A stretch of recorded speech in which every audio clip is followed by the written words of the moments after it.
अस्सलाम वालेकुम my dear all students. तो आज जो हम पढ़ेंगे वो पढ़ेंगे पीरियडिक क्लासिफिकेशन। ये जो नोट्स बने हुए हैं ये ओल्ड बुक से बने हुए हैं, बट ये इम्पोर्टेंट है एमडीकेट के स्टूडेंट के लिए एंड जो अदर यूनिवर्सिटी की टेस्ट देते हैं उनके लिए भी ये इम्पोर्टेंट है। सो स्टार्ट करते हैं। अब पीरियडिक क्लासिफिकेशन ठीक है। The Dalton atomic theory was based of periodic classification of the because according to the Dalton atomic theory.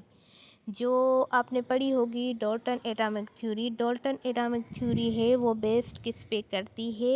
Periodic classification. वो किस लिए करती है? According to the Dalton atomic theory.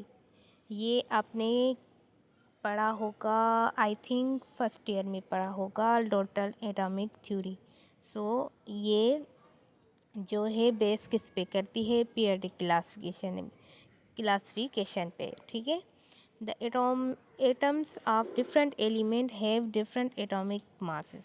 मतलब के जो एलिमेंट हैं उनके जो है डिफरेंट एटॉमिक मासेस हैं।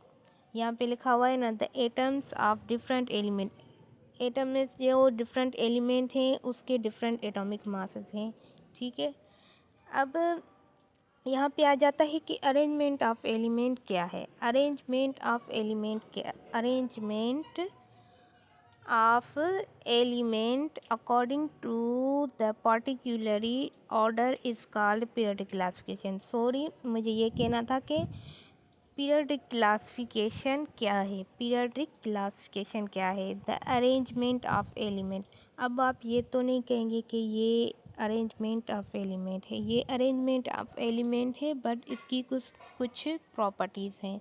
मतलब कि इसमें जो हम पढ़ते हैं वो पढ़ते हैं एलिमेंट्स के बारे में, उसके atomic number, atomic weight, atomic mass के बारे में, उससे उसकी जो प्रॉपर्टीज़ होती हैं उसके बारे में हम किसमें पढ़ते हैं? पीरियडिक क्लासिफिकेशन में पढ़ते हैं, ठीक है। अब यहाँ पे आ जाता है Dobereiner law of triads. Dobereiner law of triads क्या है? या हम इसे ये भी कह सकते हैं Dobereiner rule of triads. The group of 3 element that have same chemical and physical properties are called triad. मतलब के थ्री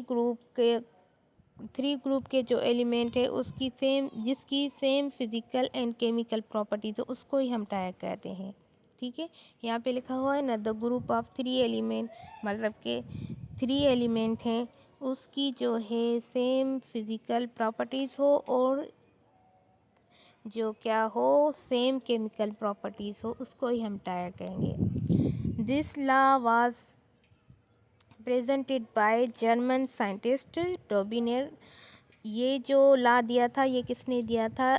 जर्मन का एक साइंटिस्ट था Dobereiner, who try to establish the relation between the atomic masses and the properties of element. इसने बताया था ताल्लुक किसके बीच में?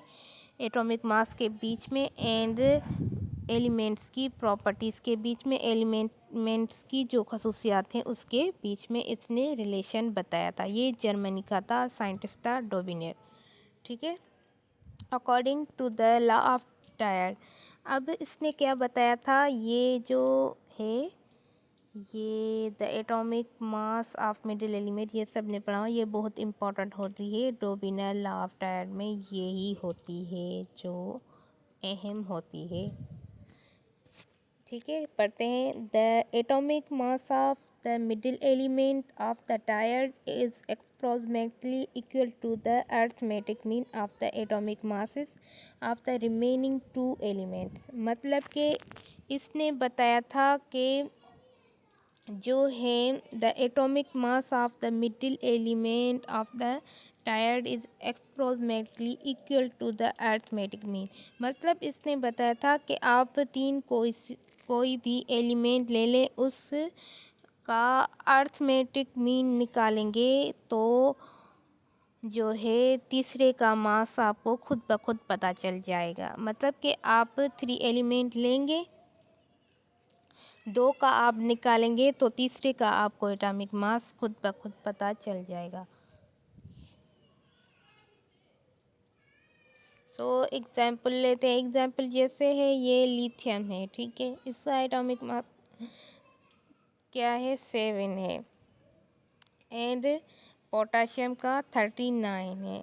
तो इसको सो लिथियम एंड पोटाशियम का हम अर्थमेटिक मीन निकालेंगे तो जो है सो सोडियम का खुद ब खुद निकल जाएगा, जो कि इक्वल होगा किससे, it is equal to the atomic mass of the middle element. ये इसका क्या हुआ, atomic mass of the middle element. ये एक एग्जाम्पल है, ठीक है।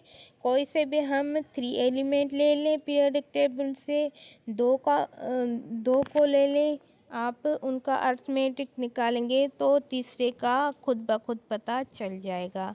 ये ला किसने दिया था, ये हमें दिया था डॉबिनर ने, जो जर्मनी का था, जर्मनी का साइंटिस्ट था। बट इसका भी जो था ये रूल फेल हो गया था, मतलब कि ये जो था इसने बड़ी कोशिश की थी, इसने ये तो निकाला था बट ये इसका जो था रूल फेल हो गया था, मतलब ये लॉ जो था इसका भी फेल हो गया था।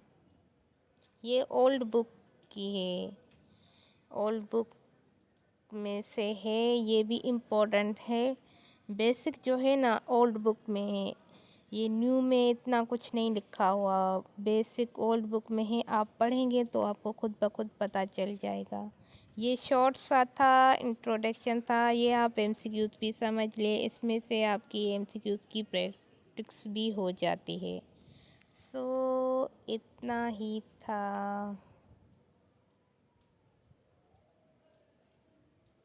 आज के लिए अल्लाह हाफ़िज़।